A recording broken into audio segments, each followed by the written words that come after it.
Hello students, how are you? Hope you are all doing well and good. आज हमारा जो video lecture है तो ये कौन सा है? बायो का। आज हमें देखना है बायो का फर्स्ट चैप्टर जो कौन सा है? Life processes. तो लाइफ प्रोसेसेस में कौन कौन से टॉपिक इंक्लूड होगा? Nutrition, respiration, transportation and excretion. ये 4 टॉपिक देखना है हमें लाइफ प्रोसेसेस में। तो फर्स्ट वन है हमारा न्यूट्रिशन। न्यूट्रिशन होता क्या है? आप लोग सब ने पढ़ चुके हो what is nutrition, the process of providing food for the growth and development. Okay, but हम में से मतलब कई लोग ऐसा है जो ये समझते हैं कि न्यूट्रिशन से हमें एनर्जी, मतलब न्यूट्रिशन का जो प्रोसेस होता है उससे हमें एनर्जी मिलती है। No, that's wrong. हमें एनर्जी रेस्पिरेशन का जब प्रोसेस होता है ना उसके ड्यूरेशन में हमें क्या मिलती है? एनर्जी। न्यूट्रिशन में जो होता है तो वहाँ पे सिर्फ आएगा, ठीक है। न्यूट्रिशन में क्या होता है? ब्रेक डाउन ऑफ न्यूट्रिशन और डाइजेशन। इसमें क्या होता है? वहाँ पे जो कॉम्प्लेक्स फूड फॉर्म होते हैं तो उसका ब्रेक डाउन होता है सिंपलर वन में। Okay, break down of complex food into simpler one.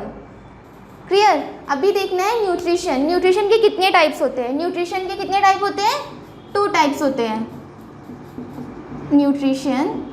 First one is heterotrophic nutrition, heterotrophic nutrition, and second one is autotrophic nutrition, autotrophic nutrition. Okay, हम सभी को पता है ऑटोट्रॉफिक न्यूट्रिशन क्या होता है। ऑटोट्रॉफिक न्यूट्रिशन क्या होता है? जिसमें ऑर्गेनिजम्स अपना फूड खुद प्रिपेयर करते हैं, उसे बोलते हैं ऑटोट्रॉफिक न्यूट्रिशन। अभी उसके एग्जाम्पल्स क्या होंगे? बेटा listen, do write examples in each and every question wherever is necessary. Okay, जहाँ पे भी आपको लगा यहाँ पे एग्जाम्पल देना और हमें आता है तो वहाँ पे लिख डालना, छोड़ना नहीं। लाइक जैसे भी मैंने बोला ऑटोट्रॉफिक न्यूट्रिशन। ऑटोट्रॉफिक न्यूट्रिशन का एग्जाम्पल क्या होता है? प्लांट। करेक्ट। प्लांट कौन से प्रोसेस के थ्रू फूड प्रिपेयर करता है? कौन सा प्रोसेस होता है वो? Photosynthesis. Photosynthesis. Okay, plant make their own food. कौन सा प्रोसेस? फोटोसिंथेसिस के थ्रू ये अपने फूड को प्रिपेयर करता है। अभी फोटोसिंथेसिस का प्रोसेस क्या होता है? ये हम आगे डिस्कस करते हैं, बट इसलिए मैं आप लोगों को ना एक शॉर्ट में डायग्राम, मतलब उसका रिएक्शन बता देती हूँ फोटोसिंथेसिस की क्या होती है। अच्छा, मैं यहीं पे लिखती हूँ 6 CO2 प्लस 12 H2O। ओके, और किसके प्रेजेंस में क्या होता है? यहाँ पे लाइट और सोलार एनर्जी। ओके, इसके हेल्प से वो क्या बनाते हैं? C6H12O6। किसका फॉर्मूला है ये? ग्लूकोज। ओके, ये प्रिपेयर करते हैं ग्लूकोज। उसके साथ साथ ग्लूकोज के साथ साथ और क्या होता है उसमें? 6 molecule of water and 6 molecules of oxygen. Okay, ये होता है फोटोसिंथेसिस का प्रोसेस। क्या होता है वहाँ पे? जो प्लांट एटमॉस्फेयर से कार्बन डाइऑक्साइड और वाटर ले रहा है, वो फोटोसिंथेसिस कहाँ पे होता है? क्लोरोफिल में होता है। ओके, क्लोरोफिल क्या है? ग्रीन कलर पिगमेंट है। तो हाँ, क्या लेता है वो एटमॉस्फेयर से? Carbon dioxide and water, and in presence of light और सोलार एनर्जी वाटर और कार्बन डाइऑक्साइड किस चीज़ में कन्वर्ट होता है? ग्लूकोज। ओके, ग्लूकोज जो है 6 कार्बन कंपाउंड मॉलिक्यूल है, ध्यान रखना है। ओके, मतलब ग्लूकोज में 6 कार्बन होते हैं ऐसे, 1 2 3 4 5 एंड ये 6। क्लियर? ये हुआ हमारा ऑटोट्रॉफिक न्यूट्रिशन। नाउ हमें देखना है हेट्रोट्रॉफिक न्यूट्रिशन। हेट्रोट्रॉफिक न्यूट्रिशन कितने टाइप का होता है? 3 टाइप्स का। कौन कौन सा होता है वो? सबसे पहले parasitic nutrition, saprophytic nutrition and last one कौन सा, होलोजोइक। ये वाला पोर्शन जो है ना, इसमें सभी में हमको एग्जाम्पल्स लिखने हैं, है ना। पैरासाइटिक न्यूट्रिशन में क्या होता है, ऑर्गेनिज्म क्या करते हैं उसमें, पैरासाइट्स पता है ना, हाँ। तो पैरासाइट क्या होता है, organism absorb nutrition from the body of other organism और देयर होस्ट। एग्जाम्पल क्या आएगा इसका, लीच। ऐसे ऑर्गेनिज्म जो दूसरे ऑर्गेनिज्म की बॉडी पे सर्वाइव करते हैं, मतलब अपनी जो डेली नीड्स होती है न्यूट्रिशन वगैरह के लिए, वो किस पे बेस होते हैं, वो लोग होस्ट पर। इसका एग्जाम्पल क्या लिख सकते हैं पैरासाइटिक न्यूट्रिशन का, लीच। और लीच के अलावा क्या आएगा यहाँ पे, लाइस वगैरह भी जो है वो आएंगी पैरासाइटिक न्यूट्रिशन में। Okay, then saprophytic nutrition. Saprophytic nutrition क्या होता है, सैप्रोफाइटिक न्यूट्रिशन में होता है ऐसे ऑर्गेनिज्म जो अपने फूड के लिए, अपने नरिशमेंट के लिए किस पे डिपेंड होते हैं, डिकेइंग ऑर्गेनिजम्स पे। जो डिकेइंग ऑर्गेनिज्म, जो चीज़ें मर चुकी है, सड़ी गली चीज़ें, वो खाते हैं। अभी उसका एग्जाम्पल क्या होगा, फंजाई देखे हो ना, जो भी सड़ी गली चीज़ों पे लगी हुई होती है और वहाँ से अपना फूड ऑब्टेन करती है। तो यहाँ पे और क्या लिखेंगे, सैप्रोफाइटिक न्यूट्रिशन का एग्जाम्पल फंजाई। होलोजोइक, ये तो बहुत कॉमन है। होलोजोइक में क्या होता है, हाँ, ओके। होलोजोइक न्यूट्रिशन में क्या होता है, हम होल फूड को होल फूड ऑब्टेन करते हैं, है ना, और उसको क्या करते हैं, डाइजेस्ट करते हैं इनटू स्मॉल पार्टिकल्स। इसका एग्जाम्पल क्या होगा, समझा क्या था वो, होल फूड को हम किस में ब्रेक डाउन करते हैं, सिंपलर वन में, तो वो क्या हुआ, होलोजोइक न्यूट्रिशन, करेक्ट। उसका एग्जाम्पल क्या होगा, ह्यूमन बीइंग। ओके, ये हुआ हमारा न्यूट्रिशन। न्यूट्रिशन के दो टाइप थे, heterotrophic nutrition and autotrophic nutrition, that's it. अभी देखेंगे हम न्यूट्रिशन इन प्लांट्स। प्लांट में न्यूट्रिशन कैसे होता है, ओके। प्लांट में कैसा होता है, प्लांट सिंपल है, वो फोटोसिंथेसिस के थ्रू अपना फूड प्रिपेयर करते हैं। उसके बाद जो 3 स्टेजेस में इन लोग 3 स्टेजेस में प्लांट्स का क्या होता है, न्यूट्रिशन कंप्लीट होता है। First one, absorption of light energy, मैं लिख देती हूँ, absorption of light energy. Okay, क्या करते हैं उन लोग, फर्स्ट इसमें एब्जॉर्ब करते हैं लाइट एनर्जी को। कहाँ पे होता है, मैंने अभी आप लोगों को बताया, absorption of light energy in chlorophyll. Then उसके बाद क्या होता है, लाइट एनर्जी को वो केमिकल एनर्जी में कन्वर्ट करते हैं। ओके, लाइट एनर्जी जो होती है,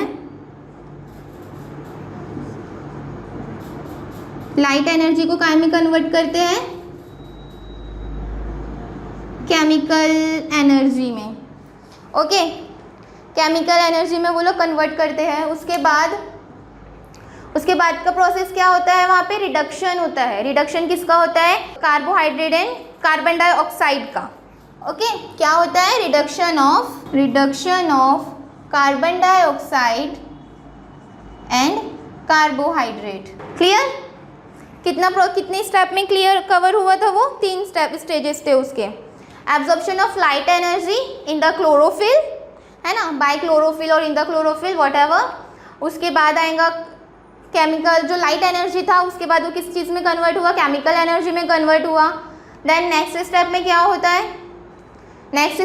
होता है, रिडक्शन होता है वहाँ पे कार्बन डाइऑक्साइड एंड कार्बोहाइड्रेट्स का।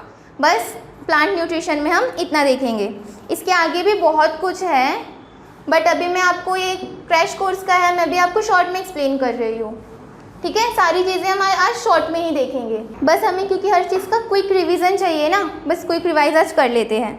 उसके बाद आएगा न्यूट्रिशन इन ह्यूमन बीइंग, ठीक है। न्यूट्रिशन हम देखेंगे अपने अंदर कि कैसा होता है। मैं डायग्राम ड्रॉ कर लेती हूँ। ये रही हमारी डायग्राम। मैंने उतना वेल डिफाइंड हर चीज़ें नहीं बनाया है क्योंकि टाइम कम है, ठीक है। बाकी अगर ऐसा कुछ रहेगा तो साइड में वो ओरिजिनल वाली डायग्राम शो कर देंगे, बट अभी समझने के लिए इतना ठीक है। अभी क्या देखना है हमें, जो फूड है, डाइजेशन में फूड कहाँ से एंटर होता है, माउथ, है ना, बकल कैविटी, यहाँ से फूड एंटर होता है, देन फेरिंग से होता हुआ वो स्टमक में जाता है ना। फिर स्टमक के बाद स्टमक में भी कुछ एंजाइम्स होते हैं, वो वहाँ से जो फूड है तो वहाँ के एंजाइम्स, स्टमक के एंजाइम्स उसे मिलते हैं। फिर उसके बाद लीवर से भी कोई एंजाइम सीक्रेट होता है, अभी वो एंजाइम्स कौन से सीक्रेट होते हैं मैं बताती हूँ आप लोगों को।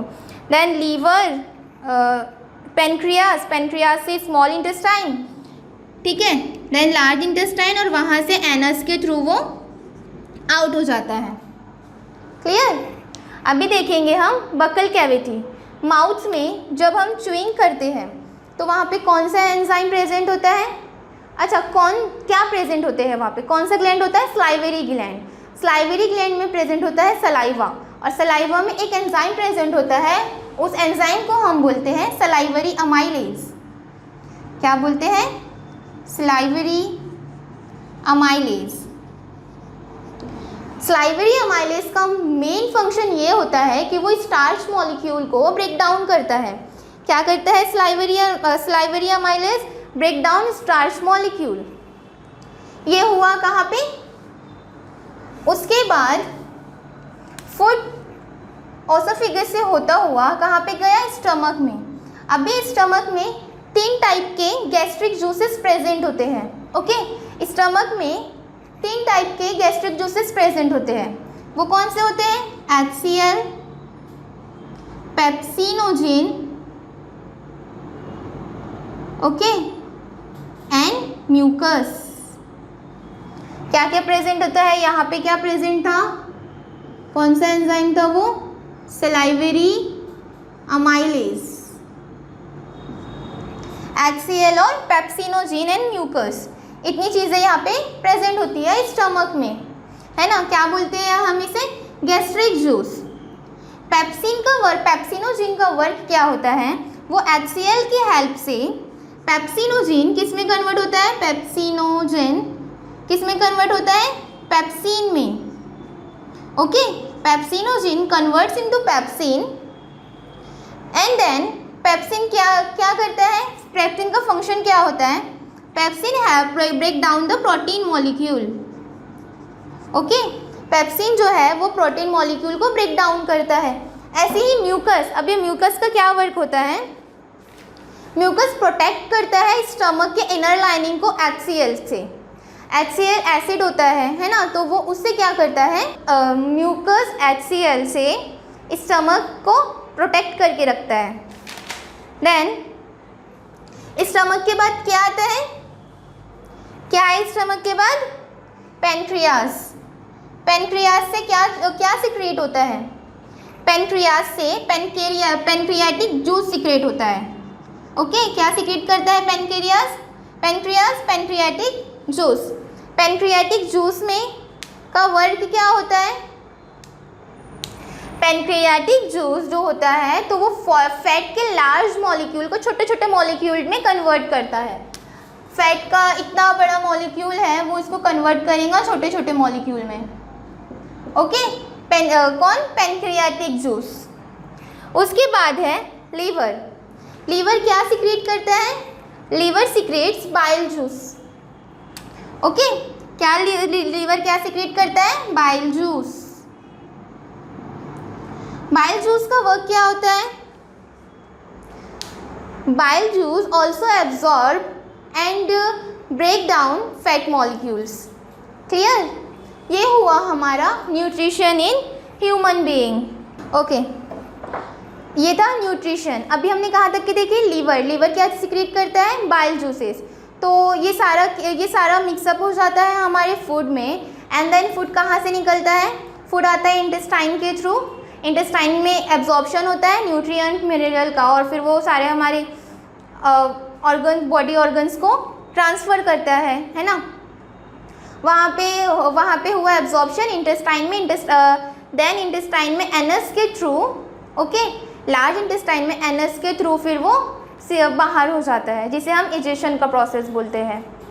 क्लियर। अभी एक ये मतलब ऐसा कुछ होता है कि small intestine and large intestine, actually length में स्मॉल इंटेस्टाइन बड़ी होती है, बट उसका नेम किस बेस पे रखा गया है, उसकी जो विड्थ होती है ना, ब्रेथ के ऊपर उसका नाम रखा गया है। स्मॉल इंटेस्टाइन थोड़ी पतली होती है, वैसे ही लार्ज इंटेस्टाइन मोटी होती है, इसी वजह से उसे large intestine and small intestine बोलते हैं। That's it. अभी हमारा नेक्स्ट टॉपिक है रेस्पिरेशन, कि रेस्पिरेशन में एक्चुअली होता क्या है। न्यूट्रिशन को मैंने टिक कर दिया, हो गया ना। अभी देखना है रेस्पिरेशन। रेस्पिरेशन में क्या होता है, जो हमने खाना खाया है उससे हमें क्या मिला, ग्लूकोज, हमारी बॉडी ने उससे ग्लूकोज ऑब्टेन किया। उसके बाद जो एक्सटर्नल लाइक जो एयर होती है, हम एयर से क्या लेते हैं, ब्रीथ करके ऑक्सीजन इन लेते हैं, है ना। तो ग्लूकोज और वो ऑक्सीजन, वो दोनों मिलके हमें क्या प्रोवाइड करती है, एनर्जी देती है। पर ये इतना सिंपल नहीं जितना सिंपल मैं बता रही हूँ, इसका भी थोड़ा बहुत प्रोसेस है, ज़्यादा टफ भी नहीं है, डरना नहीं, हो जाएगा। ओके, तो उसमें क्या होता है, रेस्पिरेशन भी दो टाइप्स के होते हैं। कौन कौन से हैं वो दो टाइप रेस्पिरेशन के, first one is aerobic respiration and second one is anaerobic respiration. Okay, aerobic respiration, aerobic मतलब जिसमें ऑक्सीजन इन्वॉल्व होती है, और अनएरोबिक रेस्पिरेशन मतलब जिसमें ऑक्सीजन एब्सेंट होती है और ऑक्सीजन रिक्वायर्ड नहीं होती, उसे हम बोलते हैं अनएरोबिक रेस्पिरेशन। जिसमें ऑक्सीजन रिक्वायर्ड होती है उसे बोलते हैं एरोबिक रेस्पिरेशन। ओके, तो एरोबिक रेस्पिरेशन के हम कुछ पॉइंट्स देख लेंगे, बिकॉज आपको आता है डिफ्रेंशिएट करने के लिए, differentiate between aerobic and anaerobic respiration. ठीक है, तो ये हम देख लेते हैं क्या होता है। सबसे पहले जो एरोबिक रेस्पिरेशन है, एरोबिक रेस्पिरेशन में ग्लूकोज का कंप्लीट ब्रेकडाउन होता है। Okay, complete breakdown of glucose take place in aerobic respiration. Besides of aerobic respiration, anaerobic respiration में क्या होता है, जो ग्लूकोज का कंप्लीट ब्रेकडाउन नहीं होता है। Clear, first point. उसके बाद क्या है, अब यहाँ पे ग्लूकोज का कंप्लीट ब्रेकडाउन नहीं होगा, ग्लूकोज से कंप्लीट ब्रेकडाउन नहीं होने की वजह से यहाँ पे हमें एनर्जी ज़्यादा नहीं मिलती है। कहाँ पे, अनएरोबिक रेस्पिरेशन में। वैसे एरोबिक रेस्पिरेशन में ग्लूकोज का कंप्लीट ब्रेकडाउन हो जाता है, जिसकी वजह से हमें एनर्जी भी ज़्यादा मिलती है। ये था हमारा फर्स्ट पॉइंट। उसके बाद था, मैं लिख देती हूँ यहाँ पे, complete breakdown of glucose in aerobic respiration and in anaerobic respiration, incomplete breakdown of glucose. Next point, aerobic respiration mitochondria और साइटोप्लाज्म दोनों जगह होता है। मैं भी आपको रेस्पिरेशन का पूरा प्रोसेस बताऊंगी। ओके, पर ये आप लोगों ने पढ़ चुके हो सारा, मेरे को बस क्विक रिवीजन चाहिए आपके लिए। क्या होता है aerobic respiration, cytoplasm and mitochondria. But anaerobic respiration कहाँ पे होता है, सिर्फ और सिर्फ साइटोप्लाज्म में। ओके,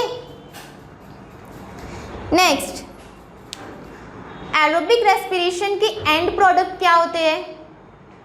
एरोबिक रेस्पिरेशन का एंड प्रोडक्ट होता है कार्बन डाइऑक्साइड एंड वाटर, और वैसे ही अनएरोबिक रेस्पिरेशन, इसका एंड प्रोडक्ट क्या होता है, इसका एंड प्रोडक्ट होता है ethanol, carbon dioxide and lactic acid. Lactic acid अभी इसे हम देखते हैं कि ये आया कहाँ से, इथेनॉल कहाँ से आ गया, ये सब राइट।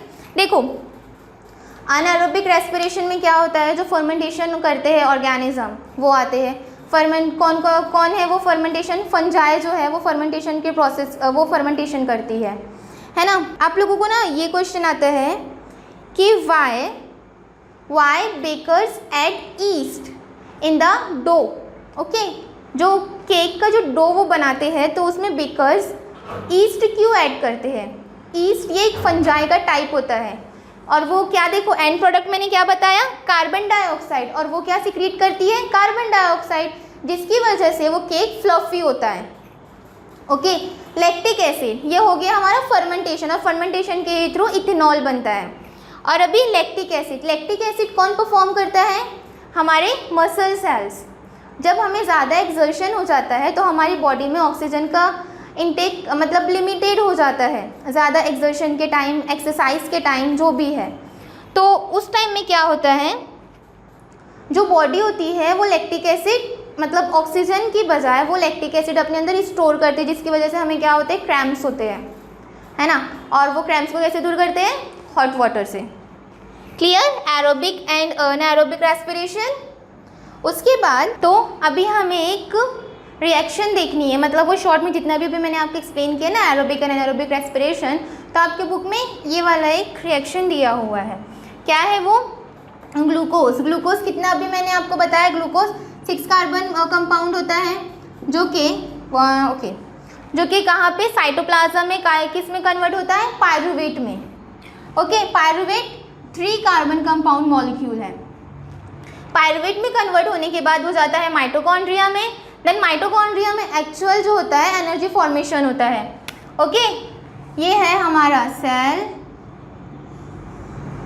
फिर वो कहाँ पे जाता है, ये साइटोप्लाज्म, यहाँ पे क्या हुआ, ग्लूकोज का कन्वर्जन, देन वो माइटोकॉन्ड्रिया में गया। माइटोकॉन्ड्रिया में क्या होता है, ओके, प्रेजेंस ऑफ ऑक्सीजन में क्या होता है, वहाँ पे एनर्जी रिलीज होती है, किसके साथ, hydro water molecule H2O and carbon dioxide के साथ। देन वैसे ही लैक ऑफ ऑक्सीजन में lactic acid and absence of oxygen, जहाँ पे ऑक्सीजन प्रेजेंट नहीं होती है, फर्मेंटेशन का प्रोसेस, वहाँ के एंड प्रोडक्ट क्या होते हैं, इथेनॉल और कार्बन डाइऑक्साइड। क्लियर। देन अभी देखेंगे रेस्पिरेशन इन ह्यूमन बीइंग। मैं डायग्राम बना देती हूँ यहाँ पे शॉर्ट में। ओके, ये मैंने बनाया है आपका एक शॉर्ट डायग्राम, बिकॉज इतनी ही चीज़ की अभी हमें ज़रूरत है पढ़ने की। हाँ, सबसे पहले क्या होता है, क्या लेते हैं हम, एयर से ऑक्सीजन लेते हैं। तो ऑक्सीजन नॉस्ट्रिल के थ्रू कहाँ पे जाती है, नेजल कैविटी से होते हुए यहाँ पे देखो, यहाँ पे एपिग्लॉटिस, इसका फंक्शन क्या होता है, ग्लॉटिस और एपिग्लॉटिस का। ओके, कहाँ पे होता है वो, कहाँ पे प्रेजेंट होता है, फेरिंग्स है ना, उधर साइड में वो प्रेजेंट होता है। तो वो क्या करता है, जब हम मतलब फूड लेते हैं, जब हम खाना खाते हैं, तो दोनों का जो पाइप है, विंड पाइप, वो उधर से आता है। तो जब खाना खाते हैं तो खाना विंड पाइप में ना जाए, इसी वजह से वहाँ कौन उसे प्रोटेक्ट करता है, एपिग्लॉटिस। ओके, उसे प्रिवेंट करता है कि वो खाना विंड पाइप में ना जाए। उसके साथ और अभी किसका वर्क है, देखो ट्रकिया को और क्या बोलते हैं हम, विंड पाइप बोलते हैं। देन अल्वियोलाई, अल्वियोलाई में ना बेटा मेन गैसियस एक्सचेंज होता है। ओके, मतलब कार्बन डाइऑक्साइड से ऑक्सीजन और कार्बन डाइऑक्साइड को जितना भी वो वहाँ पे प्रोसेस होता है, तो वो कहाँ पे होता है, अल्वियोलाई में होता है।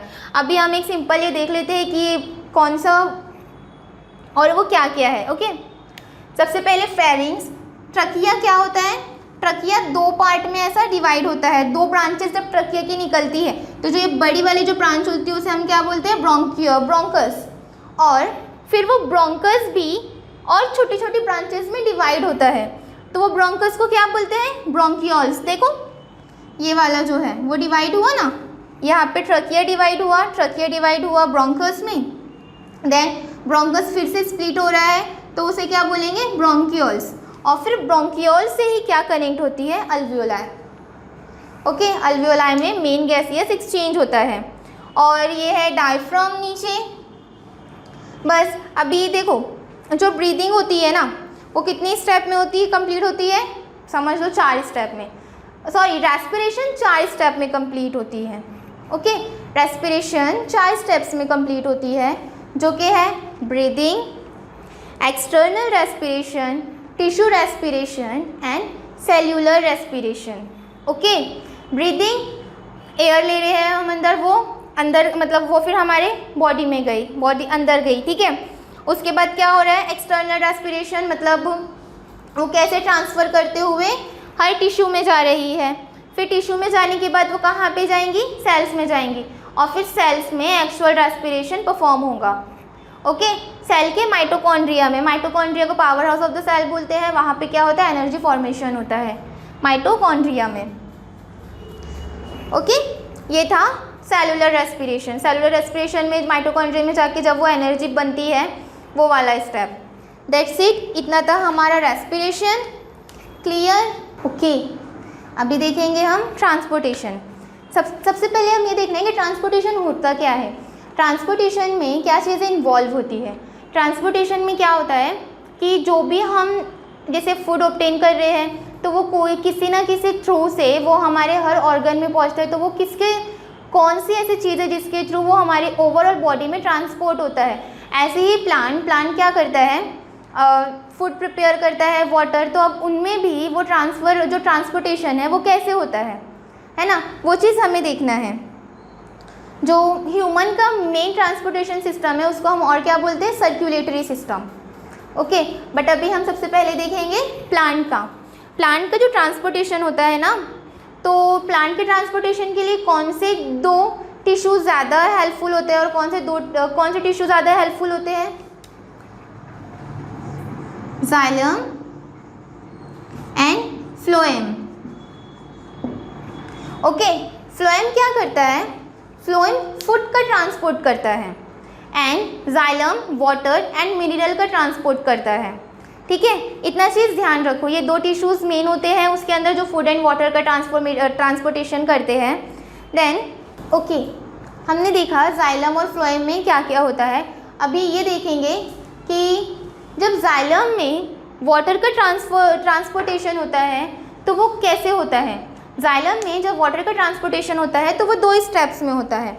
फर्स्ट स्टेप को हम बोलते हैं transpiration and second word is root pressure.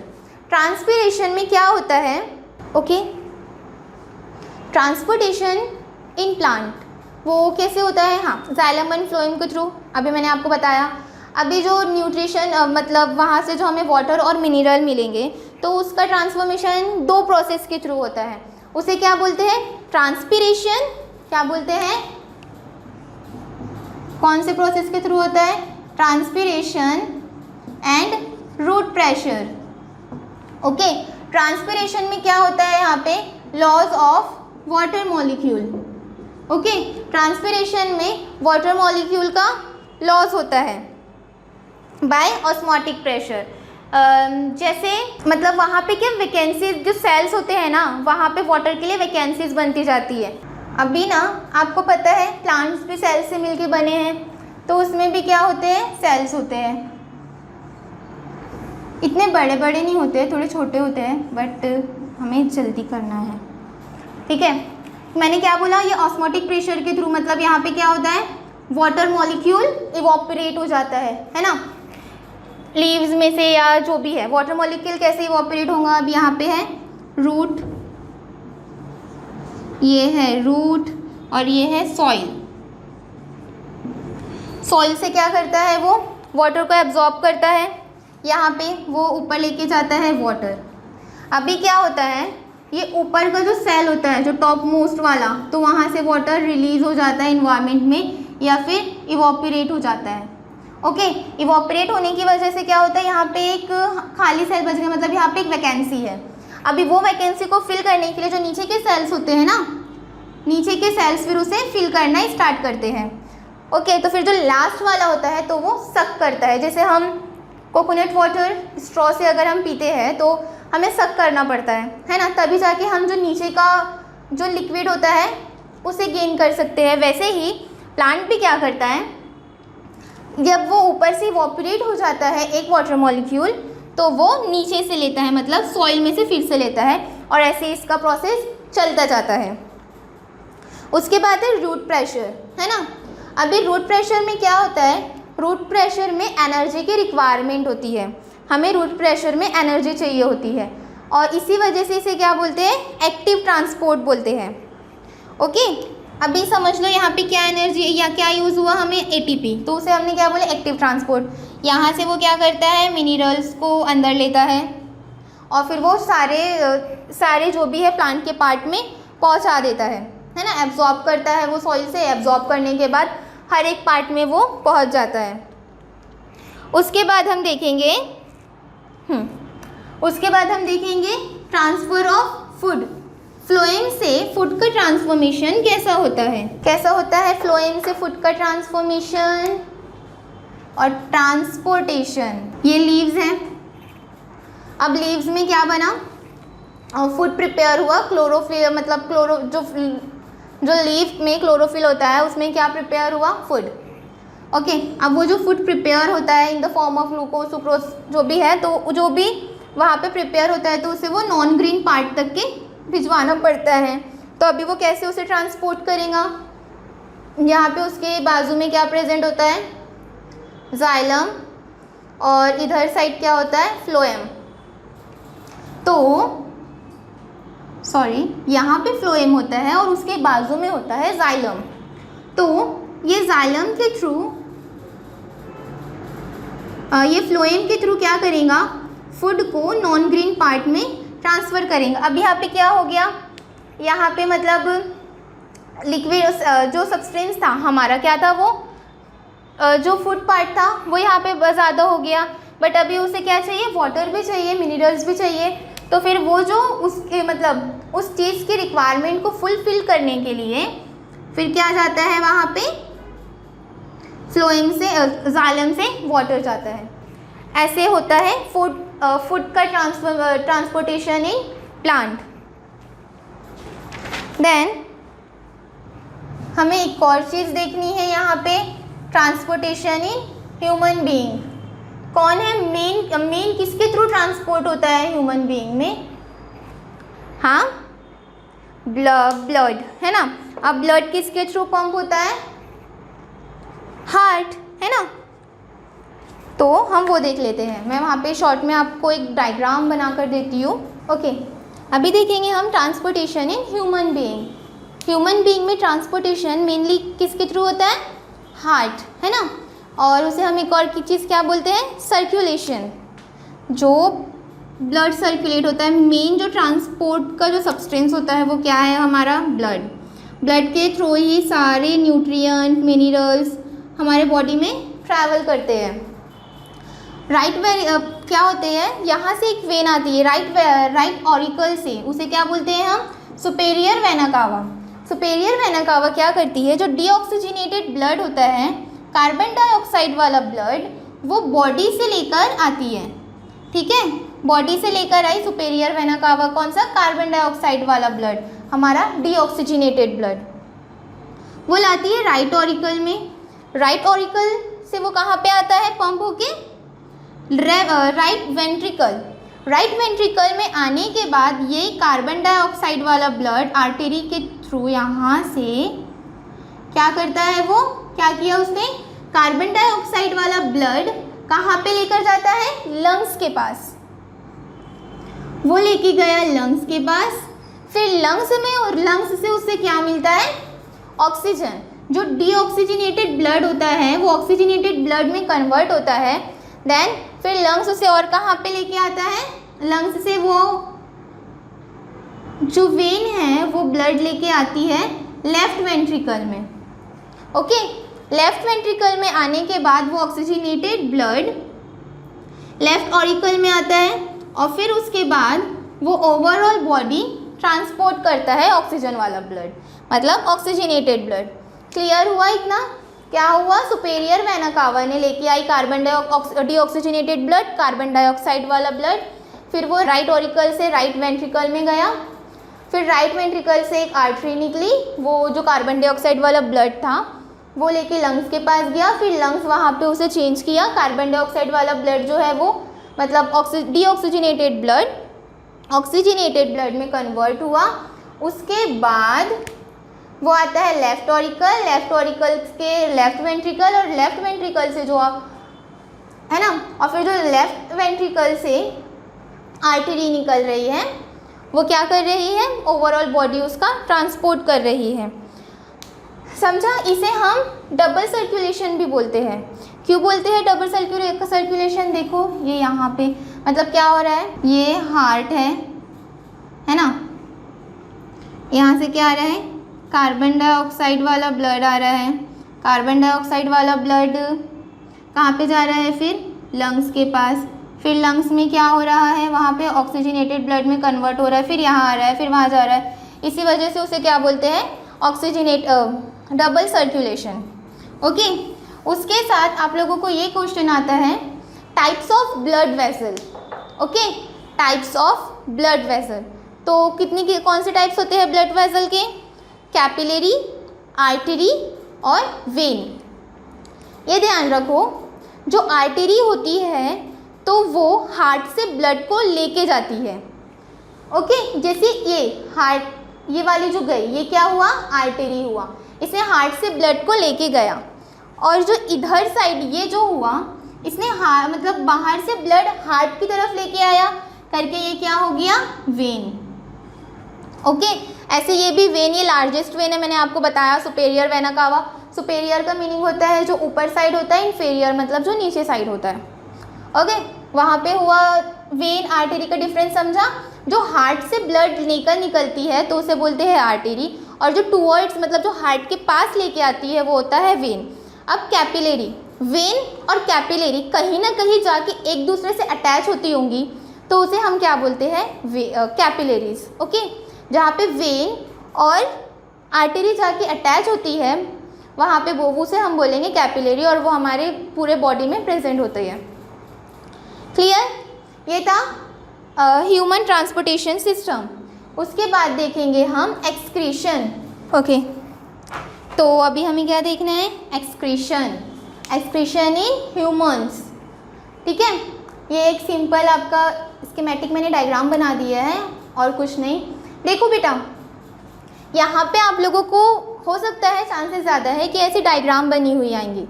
Okay, वो डायग्राम में आपको left kidney, ureter, urinary bladder और इसके थ्रू क्या दिया हुआ रहेगा, ए बी सी डी, और आपको वहाँ पे उसके नेम पुट करने होंगे। क्या होगा वो, मतलब अगर ए दिया हुआ तो वहाँ पे kidney, ureter, urinary bladder and urethra, और उसके साथ साथ आपको उन सभी के फंक्शंस बताने पड़ेंगे कि किडनी का क्या फंक्शन होता है, यूरेटर का क्या फंक्शन होता है, यूरिनरी ब्लैडर का क्या फंक्शन होता है, यूरेथ्रा का क्या फंक्शन होता है, ये सारा कुछ आपको उसके अंदर बताना पड़ेगा। ओके, तो अभी सबसे पहले हम देखेंगे एक्सक्रीशन। एक्चुअल में एक्सक्रीशन होता क्या है। Excretion is a process where nitrogenous waste are dispose of, है ना।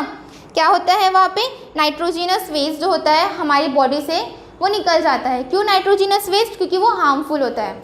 ये चीज़ ध्यान रखना, excretion is not shitting, right. Excretion में क्या होता है, नाइट्रोजिनस वेस्ट जो कि हमारा किडनी जब वो चीज़ को प्योरीफाई करती है, ब्लड को प्योरीफाई करती है, तो उसमें बहुत सारे वेस्ट नाइट्रोजिनस वेस्ट निकलते हैं in the form of amino acid, है ना। प्रोटीन का जो मेन कंपोनेंट होता है वो अमीनो एसिड होता है, और अमीनो एसिड किससे बना हुआ होता है, नाइट्रोजन से। तो वो नाइट्रोजन के जो वेस्ट होते हैं, हार्मफुल वेस्ट, उसे वो वहाँ से निकालती है। और एक और चीज़ आप लोगों को याद रखनी है कि नेफ्रॉन, ये नेफ्रॉन किस बला का नाम है, देखते हैं।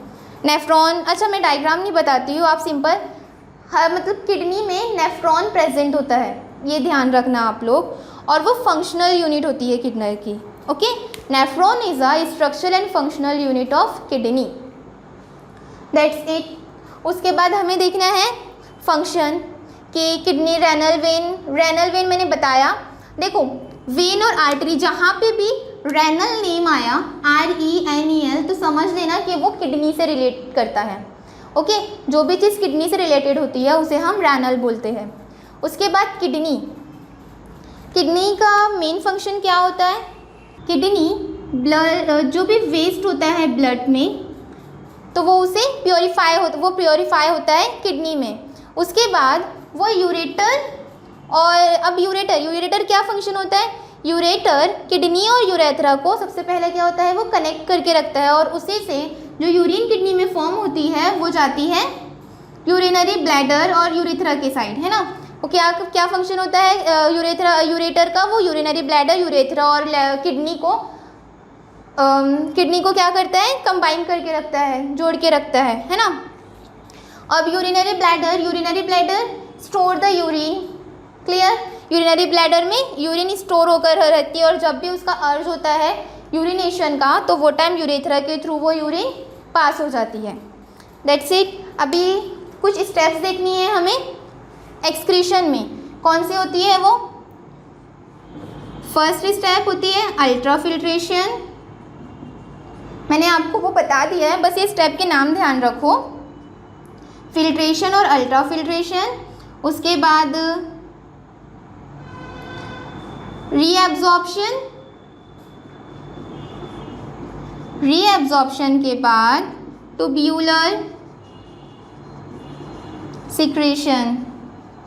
ओके, तो अल्ट्रा फिल्ट्रेशन में क्या होता है, फिल्ट्रेशन में क्या होता है, किडनी में वो वर्क हो जाता है जब वो प्योरीफाई होता है ब्लड, है ना, देन फिर वहाँ से यूरिन निकलती है। रीएब्जॉर्प्शन में क्या होता है, जो भी हमारा एसेंशियल मटेरियल्स जो है, न्यूट्रिएंट मिनरल्स, अगर वो फिर भी थोड़ा बहुत बाकी है तो रीएब्जॉर्प्शन के प्रोसेस में वो रीएब्जॉर्ब हो जाता है। उसके बाद होता है ट्यूब्यूलर सिक्रेशन। ट्यूब्यूलर सिक्रेशन में वही आता है, वो जब यूरिनेशन का जब यूरिनरी ब्लैडर में यूरिन ज़्यादा हो जाती है और उसका कॉन्सेंट्रेशन वहाँ पे बढ़ जाता है तो वो वहाँ से यूरेथ्रा के थ्रू रिमूव हो जाती है, ये होता है ट्यूब्यूलर सिक्रेशन। That's it.